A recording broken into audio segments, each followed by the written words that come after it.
1, 2, 3, testing. Okay, cool. Okay, why are we here? Well, we're here for more than just to make our voices heard, which is something you'll hear at a lot of rallies and protests. We're here for more than to make our voices heard about brutality and oppression, about ICE raids. We are here to protect our community. We're here to protect ourselves and our neighbors, because nobody else is going to do it. Certainly not the cops. You can see them right over there. You can see them. Do you think they're protecting us right now? I don't think so. I hope they can hear us over there. I don't think they can. Pull up a seat, guys. Come on. Right over there, Kennedy Plaza, any day of the week, you can see cops harass people based on race, based on perceived socioeconomic status. One of the first things I experienced when I came to Providence was I saw a cop doing his stupid little cop jog across the street to harass a group of 4 black teenagers. What are you doing? For no reason. They were doing nothing. That's kind of the standard we expect. They stop and frisk people here. Does that make us safer? Does it make us safer when there's a noise complaint and they take that as an excuse to crack heads? No. I don't think so either. I mean, we've had plenty of time to develop low expectations. Providence has had a homeless Bill of Rights for 13 years. And at every opportunity, the cops have taken the opportunity to smash that thing into a million fucking pieces. They don't care. 5 years ago, when I was a little more naive at the State House, there was a protest, a George Floyd protest. And the cops threatened us with attack dogs and tear gas and all that. It didn't break out into a scuffle or anything like that, but it could have. And as I left, in the park, under the shade of the trees, I saw these little knots of cops just hanging around with big bundles of, what are they called? Zip ties at their waists. And I asked them what they thought about all this. And they said, you know, this is just about outside agitators. And that's what the cops are about. Is they're just waiting, excited for their opportunity to beat the shit out of you for complaining and delegitimize your method of complaint or your method of protest, no matter what it is. We can't expect anything of them. And now we find out that the Providence police are working with ICE. We have video, we have testimony, we have news reports. And the cops say, you can see them in the news reports. Their chief will go up there and they'll say, no. We are not working with ICE. We saw you. We saw the video. We heard you. We know the truth about this. We saw you collaborate to break into a house and drag people away. Smiley is raising taxes. And sometimes taxes need to go up.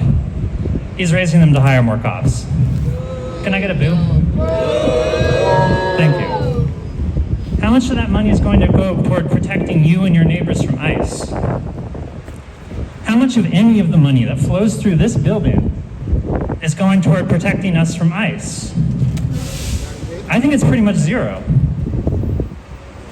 When they spend money on cops and assisting ICE that should go towards social services, they are defunding you. Remember we talked about that, defund the police 5 years ago, and how that faded out of the zeitgeist? It's because they got their way and they kept defunding us. And when you're defunded, the only thing you can do is stick together to protect each other. The politicians in this city, whether because of their inclination or their ability or more abstract structural factors, they're not going to be able to do it. Now, this rally is put together by the Providence General Assembly. It's a movement space that exists to help us organize, protect, and support each other. And we need to do that because that help is not coming. We know because here's City Hall, and we see the consequences. We do a lot of things. We do everything from political education to building community gardens to posting bond for people arrested by ICE. Others are going to tell you about more specifics, but I want to get to the speakers. Before I do, I'll tell you that the General Assembly meets at the church on Mathewson Street every 2 weeks on the 4th floor. Next meeting is at the 9th. But our first speaker, John Cellini. So John has lived experience with housing issues and now works to address the roots of the issues that push people onto the street. Hey. I'm gonna guess he was supportive. I don't know. He's been an active member in RAHAP, the Rhode Island Homeless Advocacy Product. He's also a member of the Unhoused Solidarity Working Group of the PGA. John Cellini. Hello, everybody. Whose city? Our city. Whose city? Our city. Whose city? Our city. That's right. Friends, neighbor, look at this building. This is Providence City Hall. It's supposed to be the people's house, but we're here today because the man inside, Brett Smiley, has forgotten who he works for. It's us. Voting really matters. This city, our city, has made 2 sacred promises. The first is a promise to our most vulnerable neighbors. Rhode Island passed a Homeless Bill of Rights, a law that says you do not lose your humanity, your dignity, or the rights just because you lose your home. But tell that to the person whose tent, their only shelter was torn down, thrown in a garbage truck like it's trash. Tell that to the person whose life-saving medication and irreplaceable family photos were treated like trash during the violent encampment sweep. These actions, the Providence Police harass, intimidate, they seize the property of unhoused neighbors, a direct violation of that promise.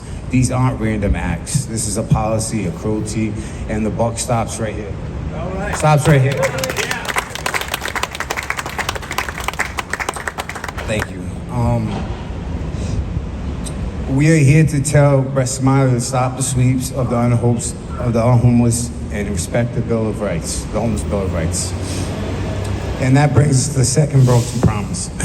The promise, the Providence calls itself a sanctuary city. It's not just a PR slogan. It's supposed to be a shield. It's the Community Safety Act, a law we fought for, sorry, I'm nervous, designed to protect our immigration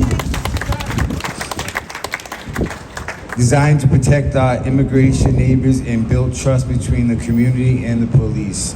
But what good is that shield if the man holding it keeps letting ICE poke holes in it? We see what's happening. We know the minor traffic stops not being used to feed our they are being used to feed our neighbors into the deportation pipeline. We know the Joint Task Force are not just backdoor for the Providence Police to collaborate with ICE, doing the bidding for the federal agents who want to tear our families apart. Especially now, the federal government is pushing for more aggressive immigration enforcement.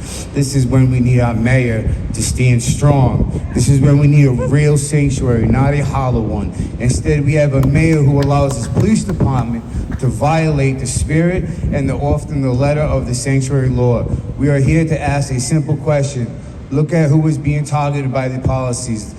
The person with no home, the person whose homes is threatened by deportation. It is the attack on the vulnerable. It is the policy that says if you are poor, if you are an immigrant, you are struggling, then this city is not for you.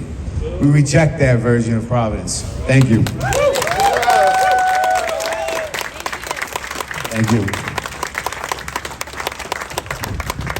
Thank you. Thank you, John.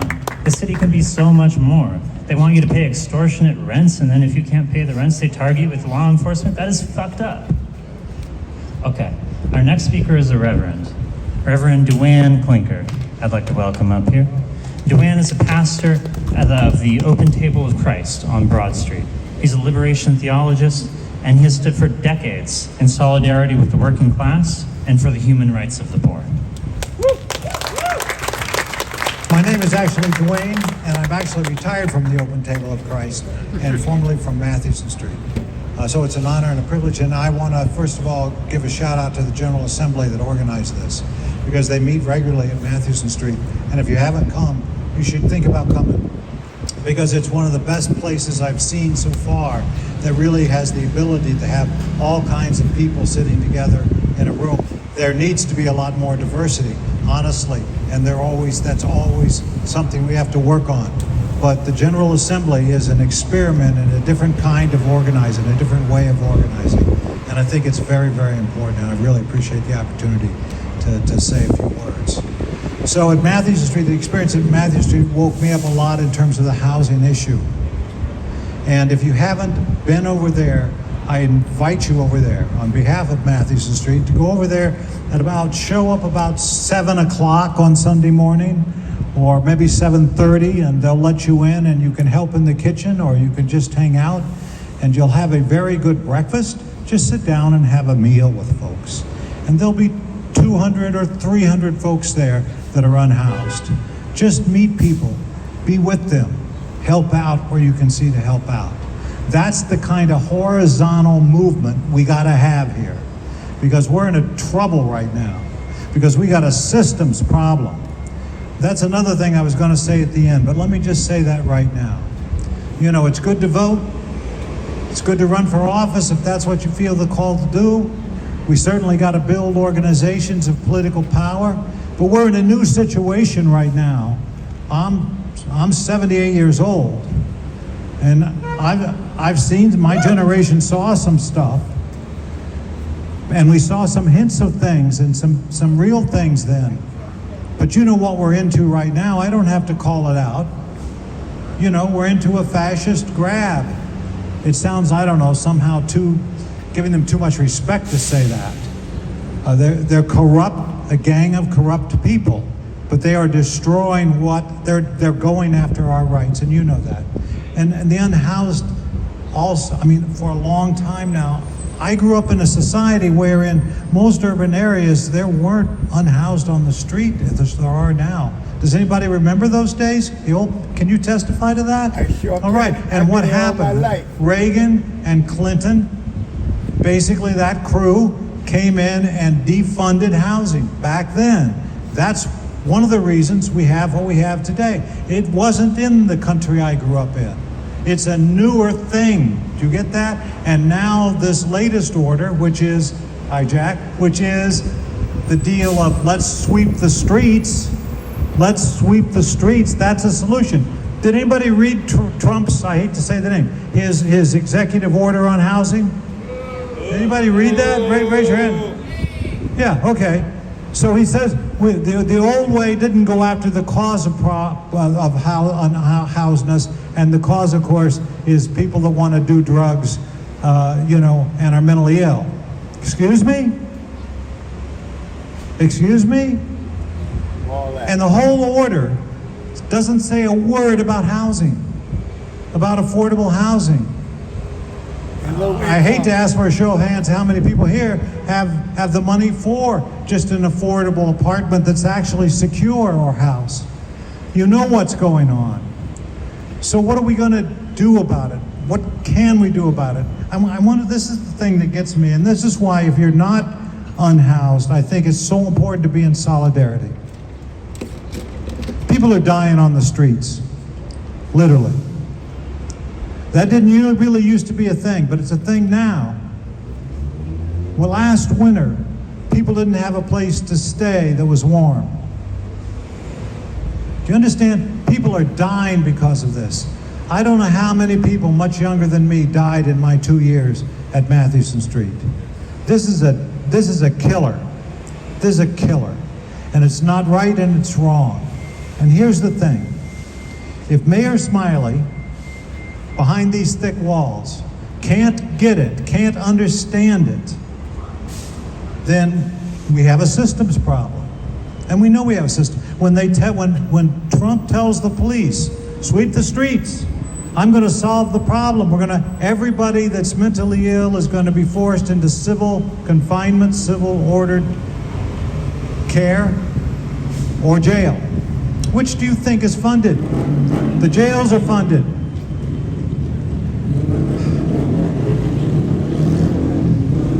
What gets me is, if they will let human beings, because of poverty, die on the streets of Rhode Island. And not even count them, by the way. Try to get the death certificates. They don't even keep tabs of how many people died, and the death certificate should say homelessness. Now, they're not even concerned enough to count it. And we let that go. And we don't fight like hell to stop that. If we don't do everything we can to stop it, how long is it going to be before we see children dying on the street? Because if we'll accept people dying on the streets now that are often disabled, often old, even though they're younger than me, in many cases, what are we doing as a society? You know, in the Constitution, which was full of slavery and rights for the wealthy. We say it was a democratic thing, and it had aspects of it, but only for white propertied males. It's a document of slavery. It's a document that's going after the Native American people. So's the Declaration of Independence. But it has one thing in there that I think kept us kind of believing for a while, and it says that the purpose of government is for the common good. What about them words? There's not property rights that govern everything. That's enshrined in our law. But it's got to be it's common sense, and it's the common good. We got to help each other. I'm off my speech now. I want to say two more things. One is, it's a systems problem, and we have to think in a revolutionary context. It's good to run for office if that's your thing, and it's important sometimes to have people running for office. It's good to vote. If there's somebody to vote for, that's a good thing. Those are little tiny leverages of power. But we got to have more than that now, because it's property that has the rights now. It's the elite that have the rights. And we've got to overcome that, so we got to think outside the box. And the only way we're going to do it is together. I am a follower of Jesus, or I try to be. And we also are coming up on a hard fight on that, around religious nationalism. I try to follow a person that said, somewhere in the Bible it says, he has no place to lay his head. You know what that means, right? It means we work from the bottom up. It means we have to work from the bottom up. We have to be in solidarity with each other. And one of the measure of my movement, or the movement that we're supposed to be, is what did you do? What did you do when people were unhoused and hungry? So that's all I want to say. I just want to encourage you. We got to think outside the box. We got to do it together. You know, it's like scaling a cliff, which I never did in real life. But I watch people do it. And I watch them scaling the cliff. I mean, talking about the real rock climbers, the rock face. And what are they looking for? They're looking for a little crack. They're looking for a little leverage. They're looking for a little hole. They're looking for a little soft spot where they can put one of those amazing hands with strength and arms and legs and prop themselves up and put themselves into cracks in the face of that walk to scale it. And I think that's where we're living, because we don't have all the answers. We got to look for the cracks. We got to look for the soft spots. One of the cracks is right here in this office.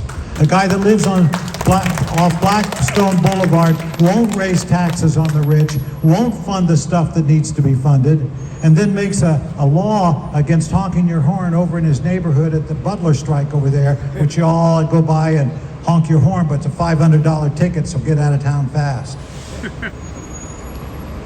Solidarity. Hey, boss man. Hey, sir. Can I say a couple minutes? Can I talk a couple minutes? We're going to have a section at the end where people can talk. Okay. All right, we got scheduled speakers, so we got to get through those. I passed, but okay. Okay, so our next speaker is Mike King. Mike is a founding member of the PGA and a member of the Unhoused Solidarity Working Group, the Kennedy Plaza Police Observation Project, as well as Immigrant Solidarity. Good afternoon. So we started the Kennedy Plaza Police Observation Project a couple months ago after hearing story after story of people who are living on the street getting harassed by the police. Police in multiple squad cars pulling up on people, 4 or 5 cars pulling up on people, flashing their lights at them, honking their horn 5 o'clock in the morning, just for sleeping on the sidewalk. 100 already hired, newly hired cops. Enormous numbers of harassment arrests in and around this area. That's why we started that police observation progress. I think half of them are here right now for some reason. So it's literally criminal what they're doing. It's a violation of the Homeless Bill of Rights. It is stop and frisk.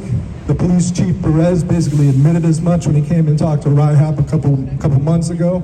Stopping people because they have a bag on them. Stopping people because they're hanging out in the park for 3 hours because they got no place else to go.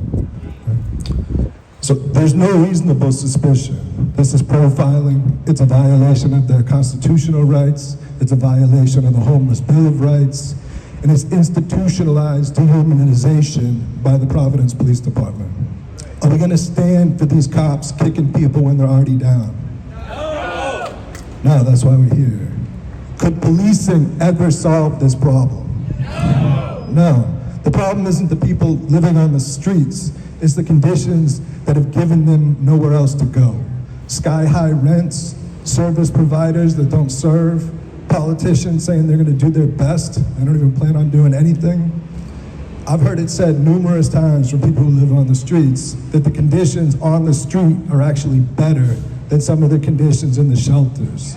Rats, overcrowding, violence, disrespect. Crossroads, Rhode Island. Everybody know who they are? They're the biggest shelter provider in the city.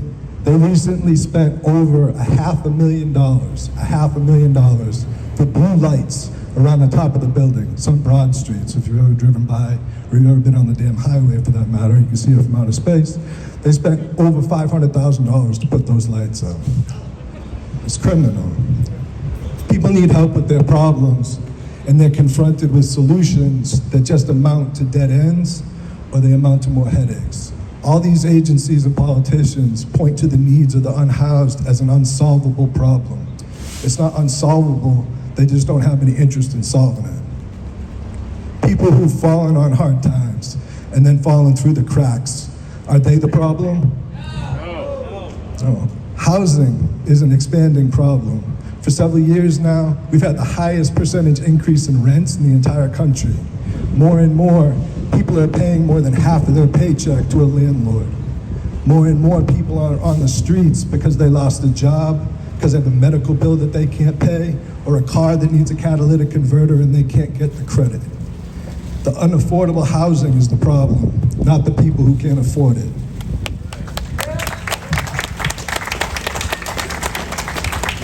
Mayor Smiley, amongst other things, happens to be the husband of the richest landlord in the state. Do we really expect him to give a shit? No. Illinois! He's from fucking Illinois! That fucking schmuck! Don't worry about it, man! There's some good people from Illinois. Right, but you have to stop it! So I mean, the question is, what's the problem with Smiley? Partly he's from Illinois. The question isn't that it's kind of bad leadership, it's class warfare, right?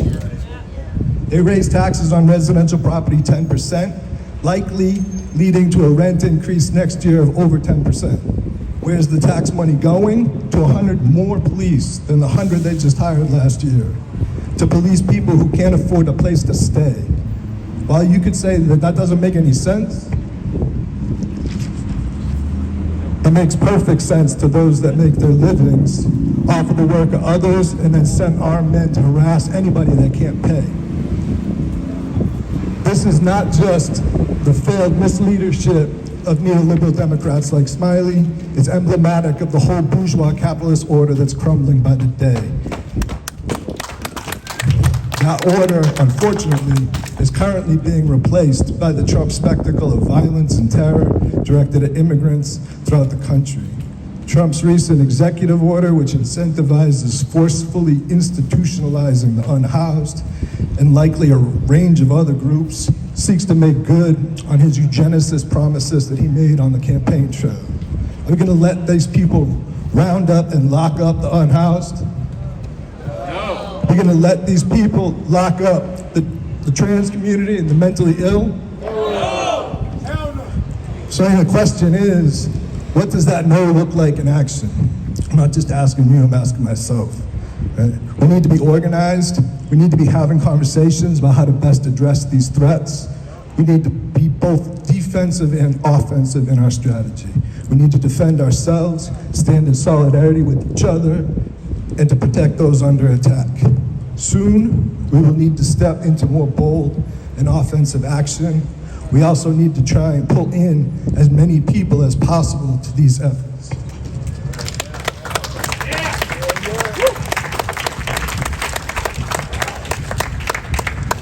Last page. Sorry. So most people are angry, scared, overwhelmed, or a little bit of all three. There's more of us than there are of them. Even counting their armed goons and even counting their brown shirts, who I don't see at present, which is good, and we are only weak when we aren't together. We need to find ways to collectively confront these injustices. We need to not only protest institutions like ICE, but to effectively disrupt them. And the Immigrant Solidarity Group is trying to figure out the best ways to do that. None of these things, yes, right on. None of these things are things that we can do on our own. And these things won't just spontaneously happen. We're doing a lot of this building within the Providence General Assembly, in solidarity with the unhoused, with immigrants, with Palestine, strike support for striking workers at Butler Hospital, a citywide rent strike we'll talk about in a little bit. And we also kind of need to bring together people at a higher level of resistance. We also need to elevate our own level of existing efforts. So concluding, if the unhoused are seeing their reflection every single night in plate glass of empty storefronts all around this downtown area and not allowed to sleep in front of those storefronts, somebody should help open that door and make sure that they're protected. We all know that open doors is not going to open that door. If immigrants or trans people are under attack, they fear going to work. We can do our best to develop an expansive mutual aid rooted in alternative economic models, as well as taking what we need rather than asking for what we aren't going to get. Peace to the villages, war to the palaces. Thank you. Thank you so much for those words, Mike. Now, we weren't sure if our next speaker could be here. Is Santiago Rodriguez, the Reverend Santiago Rodriguez here? I don't see him. Oh, yes. Okay, wonderful.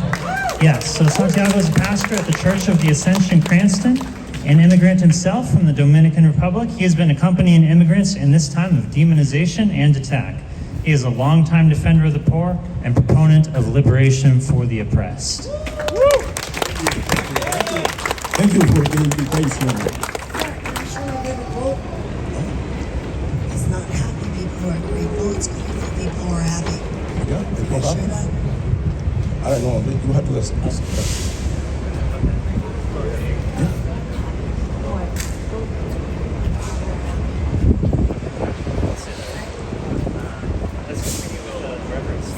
Say that for me. Okay. It's worth it. Thank you. It's not happy people who are grateful. It's grateful people who are happy. Never give up, no matter what. You gotta No fight matter the what. battle. Okay, good. Good. We have heard the word solidarity. And that is a magical word. That is very important word, solidarity.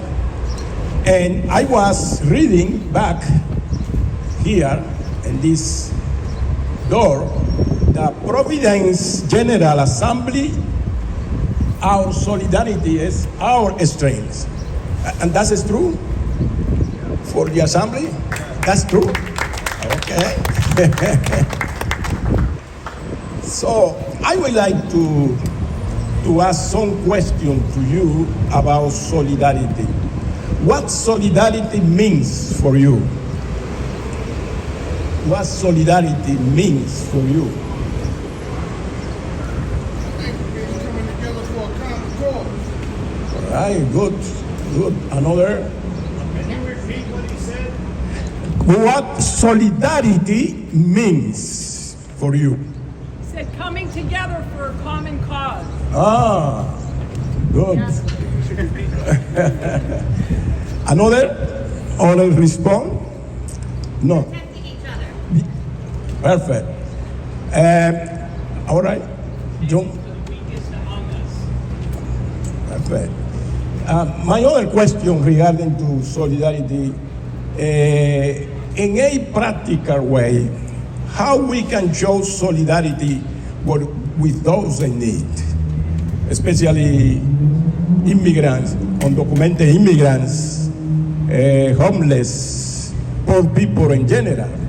How we can show in a very practical way our solidarity to others.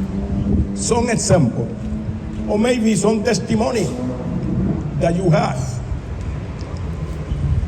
Somebody can tell us. I can put some example, accompanying the people and regarding their need to go to some place. Just very small thing, offering them a right to bring people, especially people that live in fear, to bring people to a doctor appointment. That's an example. There are you don't need to think in big situation, big act. People are in need of small thing,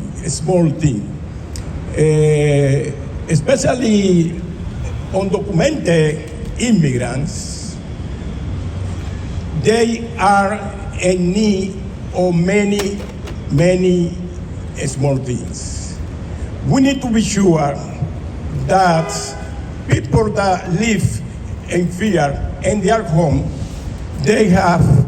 we need to be sure that they have enough food to eat. And we can help. We have information where to find food to bring to a family of immigrants. So we have many different things. We have a very critical situation because the solidarity help us to accompany the people that they can feel alone. Part of the system is to push the people to live alone, isolated. And that is a terrible thing, to live isolated. They want separate family, they want separate friends, co-worker. They want to do that, with the purpose to abuse, because this is the idea. That is the best way to abuse against our people when they feel alone by themselves. But if we are around our people, taking care of them, calling them, making some call to ask them how they are, that's enough for many immigrants to feel that somebody is taking care of them. And that reduces the fear that many people feel today. That's terrible. Fear is a feeling that is terrible. So we need to face with this kind of manifestation, this kind of organization, we need to face the abuse that many people are suffering, are experimenting today on the street, in the community, and in many other people. So I am here in solidarity with this group and also the job that you are doing. And I want really congratulate the organizer of this kind of event.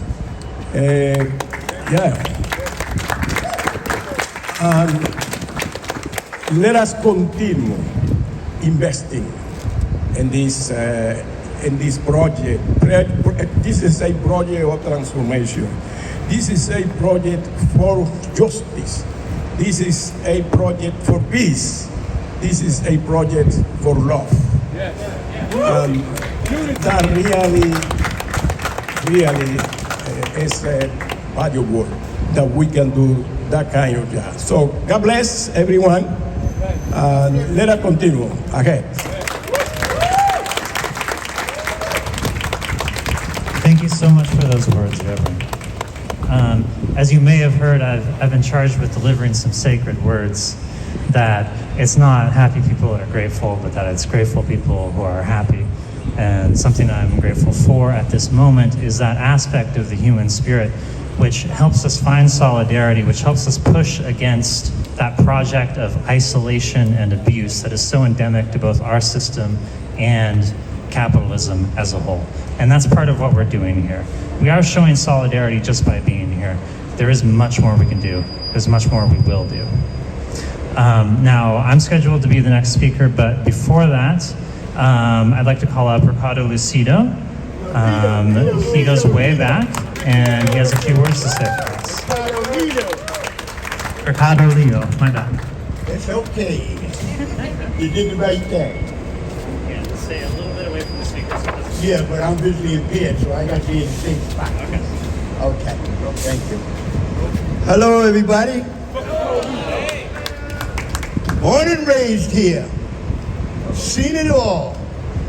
I've been in Providence for 65 years, you know, and I remember when Mr. Doyley was here, and at CNC, you know, and Cicilline and all them guys. So I have, but you know what kind of fan I am? I'm a Claiborne Pell fan. I'm an Edward Kennedy fan. You know, that's when times was times. But we halfway stood a chance then. You know, because like now, I'm scared to death to even come outside because I am a victim against, you know, the police because I put myself in that situation. Am I perfect? Far from it. But you know, I also pull for all you people out here because, you know, I sit, you know, I might not be able to see, but I listen to the news every day. Every day. And I don't never hear them talking about low-income housing. Yeah. And I don't hear them, I hear them talk about affordable housing, but how can I afford a house that has the money that I don't have? Yeah. You know? And I wish that they would pay more attention because we need more events like this because the only way it's going to happen if you keep showing up and knocking on the door and having people advocate for the city of Rhode Island. You know? And I'm not against no immigrants. You understand what I'm talking about?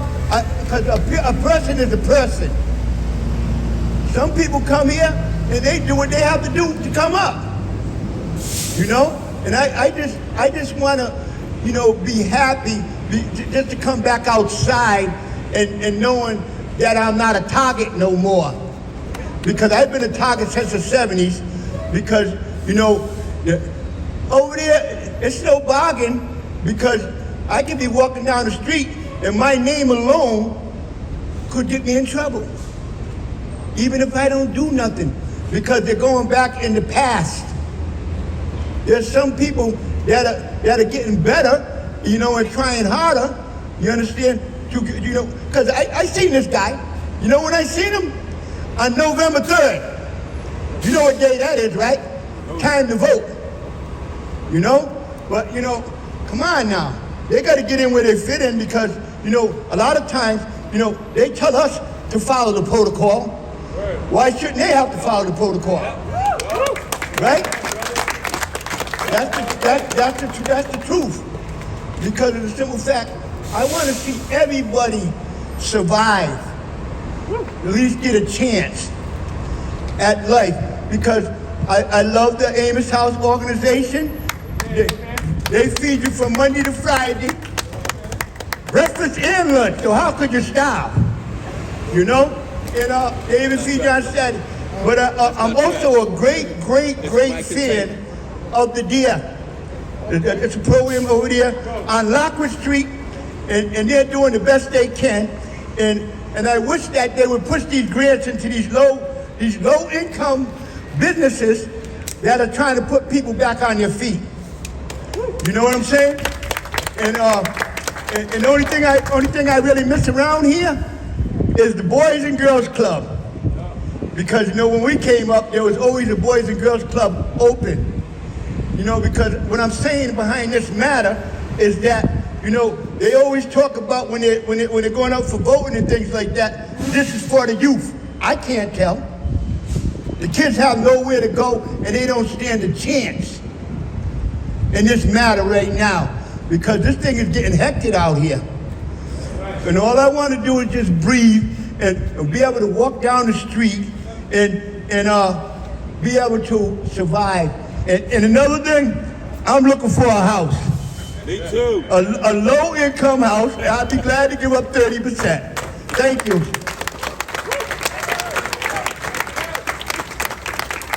Hey, you know what? Thank you too. Okay. Thank you for speaking. I appreciate that so much. Okay, I'm going to be super brief. I'm going to be super brief because I already gave the best stirring speech I could earlier. So I'm just going to talk about a few things that the Immigrant Solidarity subgroup of the EGA is doing. So one thing we're doing is we are helping to staff the Immigrant Defense Hotline that you may have seen around. Verifiers, people who go out, a big part of that is us putting in the hours. We have been posting bond for immigrants. I don't know if you know what the process of posting bond for someone arrested by ICE is like, but it is arcane. And there is an urgent need for people to understand the arcane processes that they are trying to put immigrants through and to be able to communicate those needs to others. And so one thing we're also doing is we're putting together information docs. For example, we have a very detailed and well-cited resource that we've put together for post-arrest situations with ICE. A family member of yours has been arrested. You don't know what to do. We're getting that translated into different languages now, and then that's going to go out to the community in physical format and be available digitally.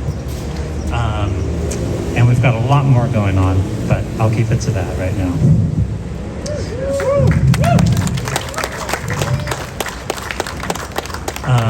So you are currently our next speaker. So Vivian is a founding member of POWER, the Providence Organization of Workers and Renters, who have stood with renters in opposing terrible conditions and rising rents the past few years. Vivian's also been a part of the PGA from its beginning, including Immigrant Solidarity, Unhoused Solidarity, and Class Struggle. And as rents continue to rise, she's here today to speak on why a rent strike is needed and possible. Hey everyone, when I say rent hike, you say rent strike, all right? So when they say rent hikes, you say rent strike. When they say rent hikes, you say rent strike. When they say rent hikes, you say rent strike. Woo! All right, that felt good. Yeah, Power is here today. There's a bunch of different Power members here. Recently, we've decided that because of everything that's going on, and especially as some little bit of legal leeway, that we are working towards a rent strike in Providence.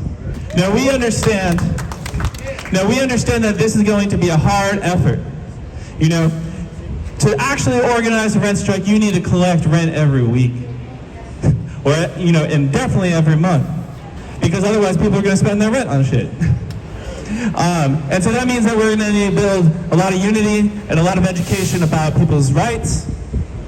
And so one of those things that is a right now is that your landlord, if you have a landlord, is supposed to register their property with the state of Rhode Island.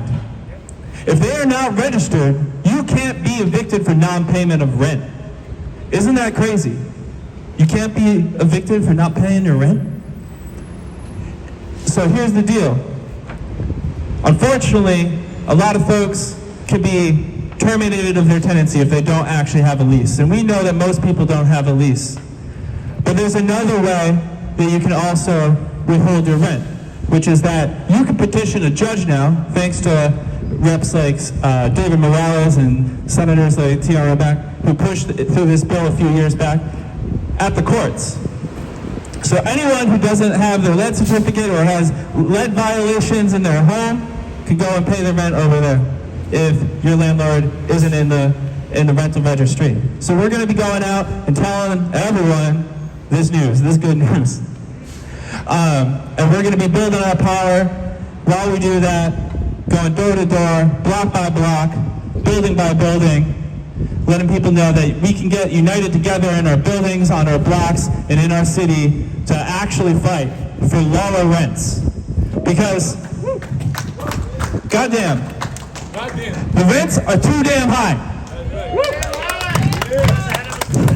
Yeah, the rents are too damn high, and they're only going to keep on getting higher. Politicians here at City Hall, the City Council, they just passed the latest tax increase. And that tax increase is going to be pushed on to the tenants, especially tenants who are living in non-owner-occupied homes, which is most absentee landlords, which is most tenants. It's going to be a 14% increase, and you better believe that they're going to push the rent up even higher than that, because this is just an excuse to push the rent up higher.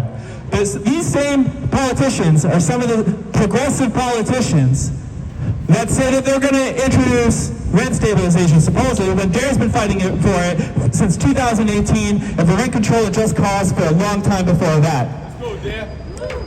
Totally, let's go there. I've been at the Tenant and Homeowners Association meetings for at least the last 5 years.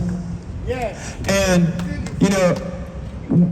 they're watering down. I'm not trying to harp on that campaign because, it's a righteous campaign. But the proposal that I've seen, at least, from the City Council is watering down what Dare proposed. There's not going to be any just cause prediction against eviction. There's not going to be renewable leases, indefinite rental agreements. There's so much that they've taken out of it.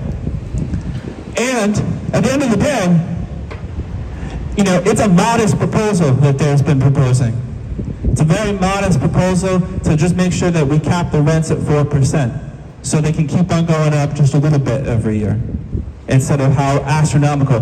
During the pandemic, during 2022, I had every week, multiple times a week, people come into power asking about their rights because they were getting evicted for no goddamn reason, because the rents were supposedly going up, and every landlord wanted to raise their rents because they heard every other landlord was doing it.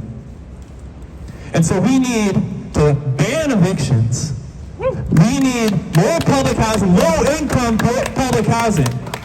Not just all this affordable housing or, this mixed income housing, unless it actually includes a substantial amount of low-income housing in those projects. So we need public housing, we need to ban on evictions, and we need to either freeze or lower the rents. That's what Power is saying. We need to stop them from going too damn high any further.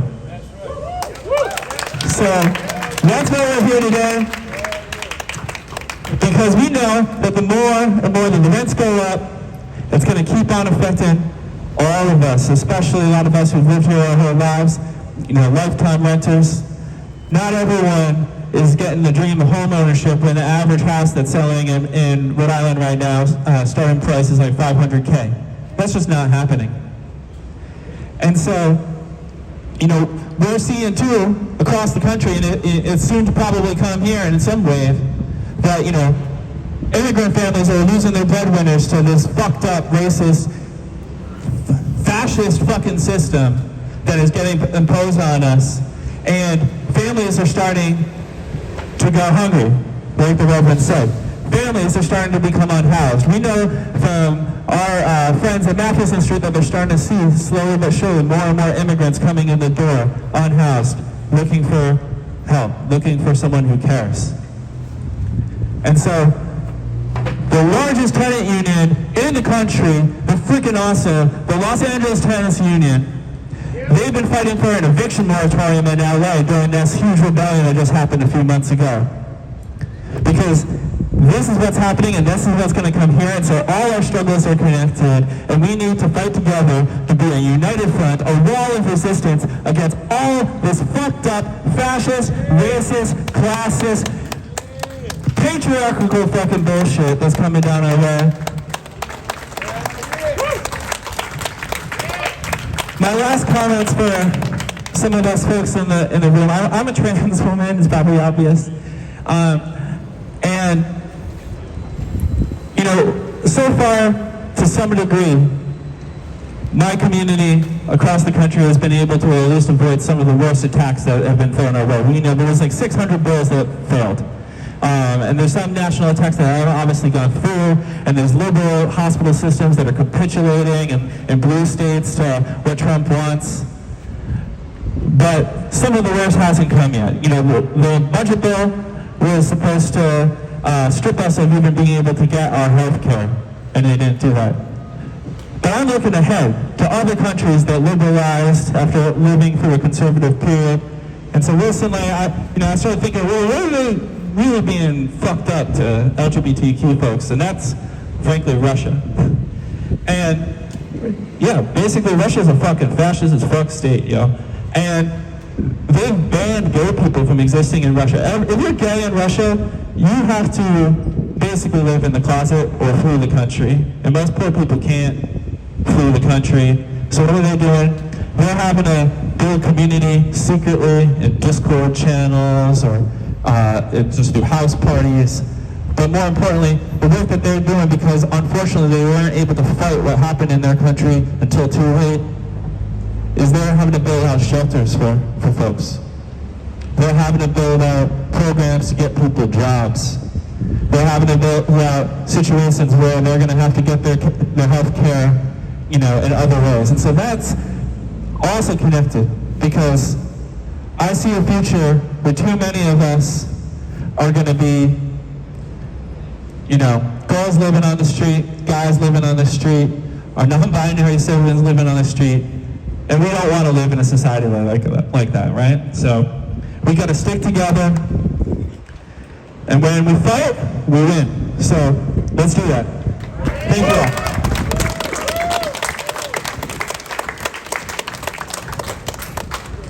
Thank you, Vivian.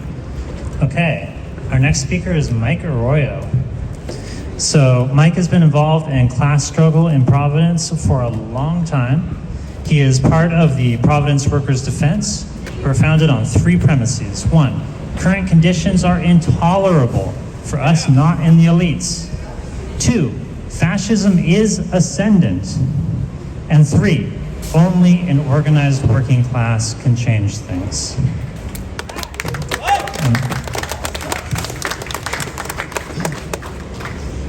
I wasn't really prepared for this, but I am now. So I'm gonna switch up a little bit, because we've been talking about housing, which is related to every aspect of our life.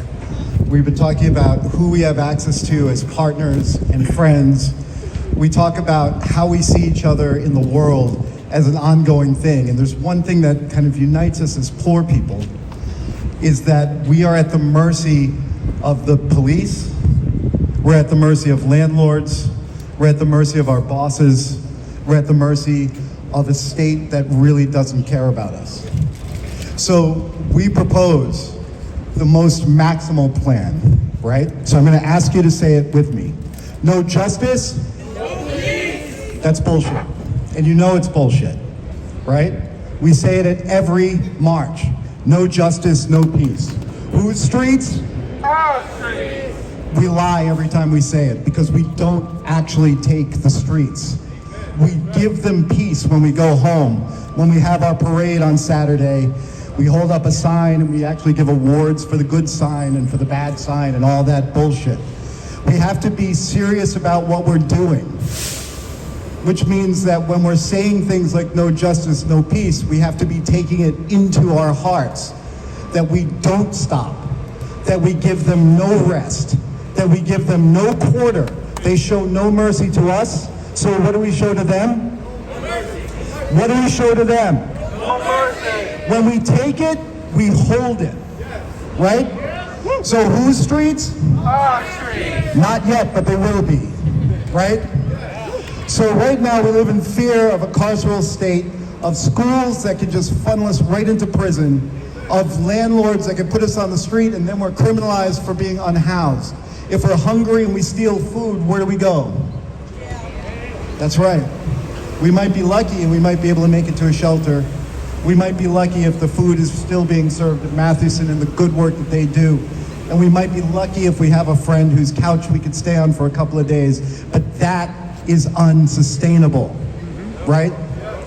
This whole system, this ugly system, depends on you as poor people, people in the margins, as queer people, as trans people, as black people, as immigrants, to be on the bottom.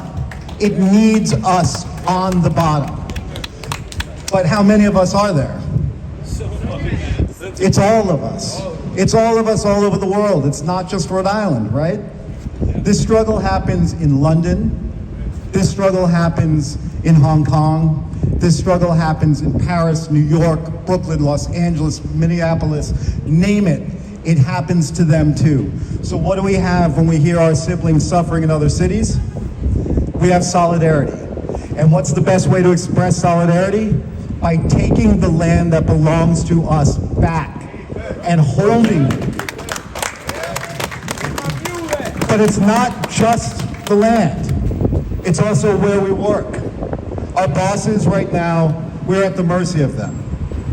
Not in my lifetime, unions made up 35% of the workforce. We could pretty much write our own ticket. Now we're down to 6%. 6%. Is that labor power? No. And we have to be honest about that. That's not where the center of power lies anymore. It lies in you. All of you. Every single person here, when we are serious and when we're honest and when we say things like no justice, no peace, we agree that we do not give them peace. When they do not give us mercy, we do not give them mercy. When it's time to take the streets, we hold our streets. When it's time to take our jobs, we don't ask for recognition, right? We might be able to organize a union and we might be able to present a contract, but who runs the business? We do. I'm looking at the people that do the work, right? All of you. Whether you're retired, whether you're disabled, whether you're unhoused, you are part of a workforce. You're part of a class of people who have been consistently, globally, had the worst excesses and brutalities that capitalism and imperialism and patriotism and chauvinism and authoritarianism can lower onto our bodies. We bear all the scars, every single one of us. We bear all the scars that this system could apply to our backs, to our limbs, and to our hearts. We get separated from our souls when we go out. We say it's just a fucking job when we leave our kids at home, when we know we should be at home with our kids, right? Leave a sick parent and trust their care to somebody else when we know that we're the ones that could do it better, or do it with help, or do it with somebody else, right? We're those people that do all the things. Every building, every article of clothing, every meal, every IV that goes into an arm, every pill that gets delivered that gives relief to somebody, every pillow, blanket, every single thing you see, every book was made by people just like you. Another worker, another worker who deserves the full fruit of their labor, and that means that we acknowledge that the police no longer should be allowed to have power over us. That the landlord should no longer be allowed to have power over us, and that it's time to be serious. And on that note, I'm going to ask everybody to remember what Brother George Jackson said of the Black Panther Party. This is so important, and right now we need to hold this in our hearts and act on it. In Rhode Island, there's probably dozens of revolutionary groups, right? Small, working hard and doing good work, and each one of us is committed to making and moving our class forward and moving liberation forward, right? We have all these little sectarian differences that sometimes divide us and keep us from organizing closer. George Jackson said, "It is time to put those quarrels aside. Fascism is already here. It's been here forever. And so now we have to be serious." So if you're a part of a revolutionary movement, I am calling on you to send your leaders and your members to meet in Congress and organize to take power, not ask for reforms or beg for relief, but take the things back that belong to us. Take back the land, take the bread, and we will make the peace. Thank you.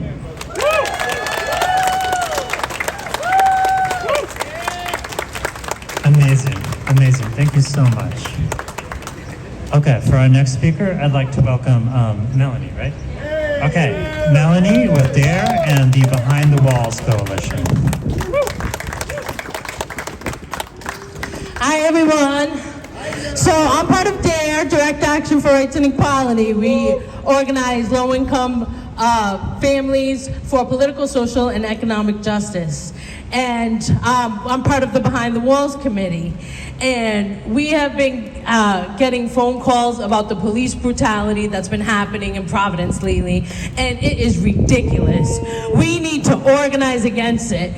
They are afraid, they are intimidated, and it's not fair to our communities. And especially with ICE coming around too, it's just not fair. We are people of color, no longer people of color. We are the people of the global majority, and they are taking advantage of the fact that we are here and we're trying to live our normal lives, and they're just harassing us, they're intimidating us, and we really would like you guys to come and help us, join us, and we meet every Wednesday at DARE. Look us up, www.daretowin.org, and we just can't keep taking it. It's not fair to our communities. It's not fair that there's no consequences to their actions. They even a state trooper got pulled over drunk and they just followed him home. He didn't even get arrested. Like, what happened? Like, where's their accountability there? Why is it that we go to jail and they just get a little pat on the back like, it's okay, buddy? No. We need to fight for our rights. We should have the same rights. They should be the same. We're all equal. We are all human beings. That is the only race. There is no this person, that person, this race, that race. No, we are the human race. That is the one race there is. So we need to organize and, like the man before me said, take back our land, because if you're born here, it's your land. Even if you're not born here, Earth is everyone's land. So I just, thank you. I definitely think that we need to start organizing more. DARE does have a rent stabilization campaign, which it's for the people. We're trying to help people. We have a Bail on 32 campaign where we're trying to give due process right to everybody, because just because you're on probation doesn't mean that you don't deserve your due process rights. You still should get bail on any sort of probation violation. So I just want to let everyone know that this solidarity with all of us here is so beautiful. It's so powerful. The power is in the people. So we got to continue doing this all the time. And I do believe, because there's no justice, there is no peace. We can't be at peace. We cannot sit at peace and be okay with what's going on. So we get up, we fight, we protest. We ask the leaders of everyone, what is going on. The system is not okay. It's broken. Why is it that these people get to come into all these communities and harass people and beat them up, and they get to break the law and nothing happens to them? It doesn't make sense. Make it make sense.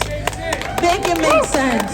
So, I definitely invite all of you to come on Wednesdays, 6 to 8 at DARE. Come join us as we organize. And join all of these groups. We're all so powerful. I love it when we all come together because it makes us so much stronger. And thank you so much.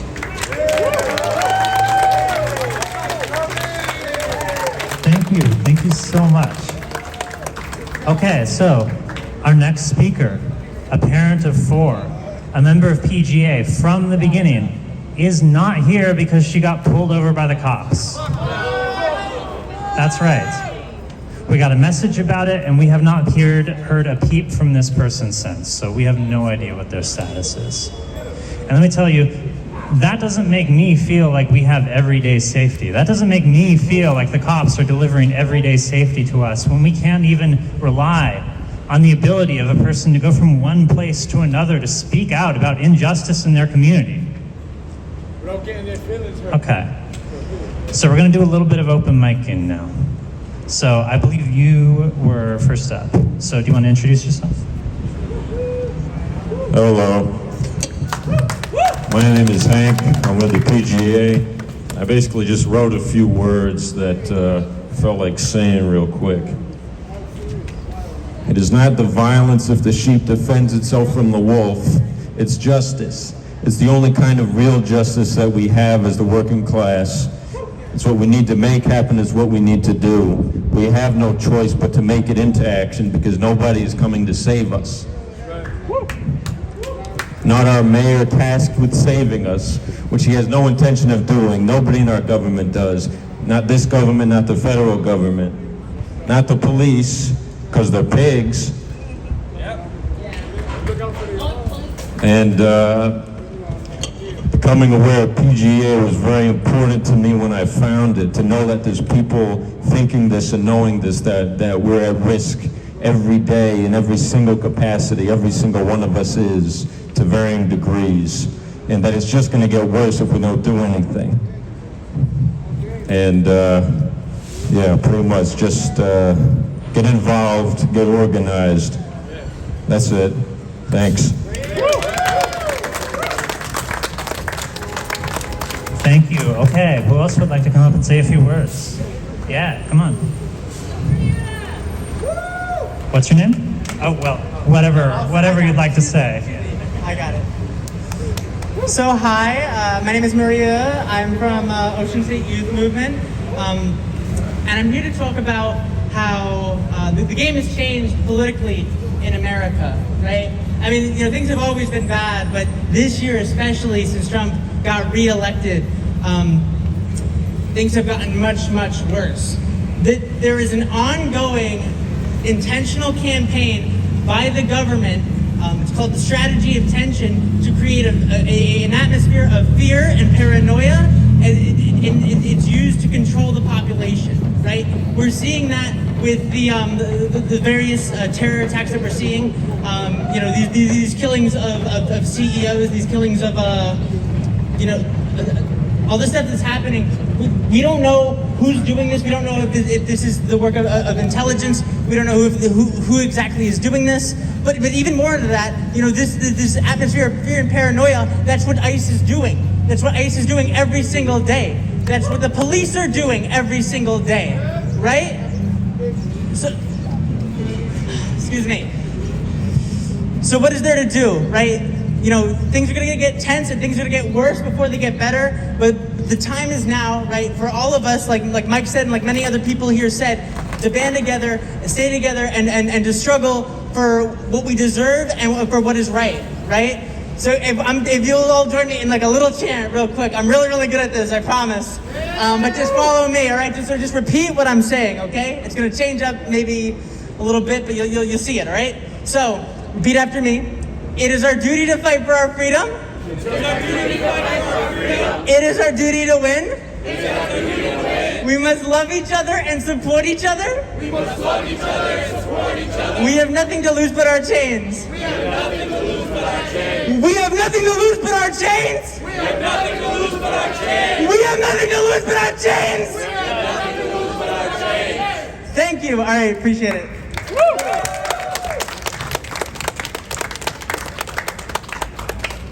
Okay, for our next speaker, do you want to come up and introduce yourself? My name is Will. I'm with Direct Actions Rights Equality. I don't know where to begin because there's so much stuff that needs to be done. Let's start with our own people. I want to start with the black on black crimes. We gotta end that to stop this recycling door that they take. That's how they provide for their families. They rely on us so we can shoot each other. They put the guns on the streets. We need to stop what's in our own house, in our own backyard first, and then take the approach to go right at them. But they're not gonna make it easy for us just because this is what they do. If we could come together, unity, voices, and everything else, we're stronger than them. I don't know if it'll be 100. Like, they can say what they say and do what they do, but if we unite, the stronger we are. So I just say stick together and be strong, unite. That's it.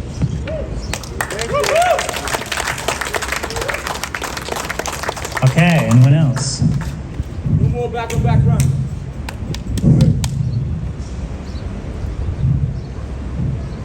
All right.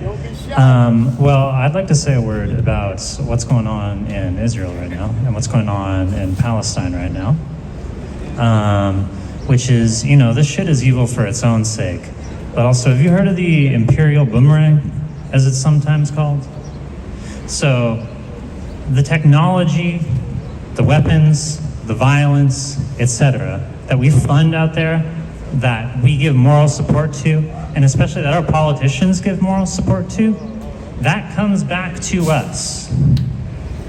US policing techniques and technologies get their start in our overseas client state that brutalizes an oppressed population. And so I think that we've touched on so many forms of oppression, and I just didn't want to leave out that is also one, and that all these struggles are tied together.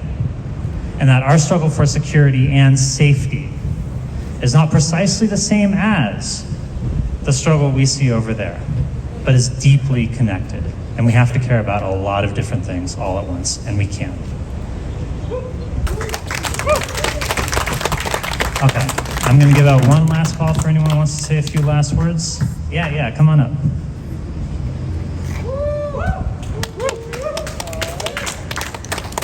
Please introduce yourself. Hello, my name is Cedric Russell. How's everybody doing today? Yes. No justice? No justice? No peace. I want to say thank God, and I want to say I love you all for coming out here today. Thank you so much. You are all so beautiful. We're all in this fight together. It doesn't matter if we're white, brown, green, orange, purple. We're all in this together, and I love you all so much. Everybody that's out here, thank you so much. And we got to take the city. That's what we have to do. I know we're out here doing what we're doing now, but we have to take the city. Don't look scared now. This is what we have to do, because it's going to come down to it anyways. We're going to have to get together water. We're going to have to get together food, and we're going to have to do this on our own. We can't depend on them because they're going to lock us up, and anybody that's helping us, they're going to do something to you too. As the host just said, one of the speakers just got locked up, basically. And what are we going to do about that? What are we going to do about that? We're not just out here to talk. It's a beautiful thing to come together, but we got to put in this work. That's what we have to do. We got to be very intentional about this work, because they're very intentional about their work. Very intentional. And we got to know what we're up against. We're up against a real Goliath, if that's how I want to call it, you know. We're up against a huge Goliath, and we can throw many stones, you know. There's a lot of us here, and if we all throw that one stone together, we can actually take Goliath out, you know. And I'm so grateful to see all of you up here. I love you guys all so much. No justice? No peace.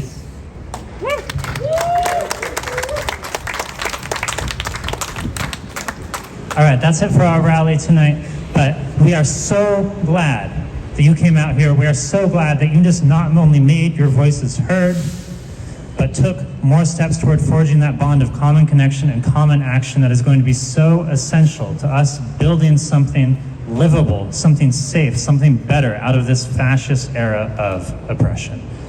Quick reminder, PGA meets every 2 weeks, Church on Mathewson Street, 4th floor. Next meeting is the 9th. Love y'all.